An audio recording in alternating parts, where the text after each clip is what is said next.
Hello friends, it's Thursday morning. எழுந்ததுமே எனக்கும் ராஜுக்கும் ஸ்ட்ராங்காக ஒரு டீயை ரெடி பண்ணிட்டேன்.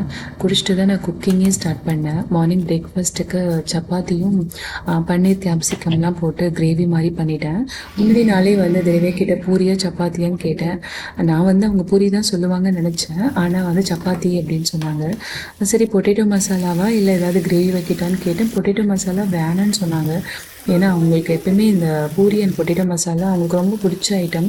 அதனால தான் நான் அது சொல்லுவாங்கன்னு எக்ஸ்பெக்ட் பண்ணேன். பட் அது சொல்லலை. சரி, நல்லது தான், பூரியும் ஆயில் ஐட்டம் தான், அந்த ஃபீவர் கோல்டு இருக்கப்போ வேணான்னு சொல்லிட்டு நானும் சப்பாத்தியும் இந்த கிரேவியும் பண்ணேன்.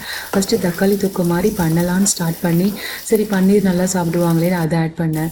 வீட்டில் கேப்சிகம் இருந்ததை பார்த்துட்டு சரி அதையும் ஆட் பண்ணலாம், அதுவும் திரவியாக பிடிக்குமேன்ட்டு பார்த்து பார்த்து பண்ணேன்.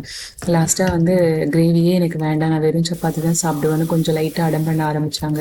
அதுக்கப்புறம் பெருசாக கம்பல் பண்ணலை. ஒரு மாதிரி ஆல்ரெடி ஃபீவர் கோல்டு இருக்கும்போது சாப்பிட்றதே பெரிய விஷயமா தான் இருக்கும் நமக்கும் அப்படின்ட்டு விட்டுட்டோம். அப்புறம் கொஞ்சம் நேரம் கழித்து கார்ன் மட்டும் ஸ்டீம் பண்ணி கொடுத்துக்கிட்டோம்.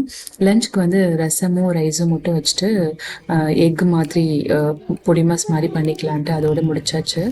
நைட்டுக்கும் வந்து ரசம் சாதம் தான் திரவியாவுக்கு. ஏன்னா அவங்களே வந்து ரசம் சாதம் சூப்பராக இருந்துச்சு, அதுவே நான் சாப்பிட்டுக்கிறேன்னாங்க. ஓகே நல்லதுன்ட்டு விட்டாச்சு.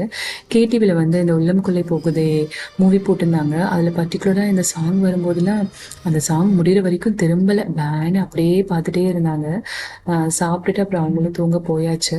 தேங்க்யூ ஃப்ரெண்ட்ஸ் ஃபார் வாட்சிங் this video and keep supporting us. Bye.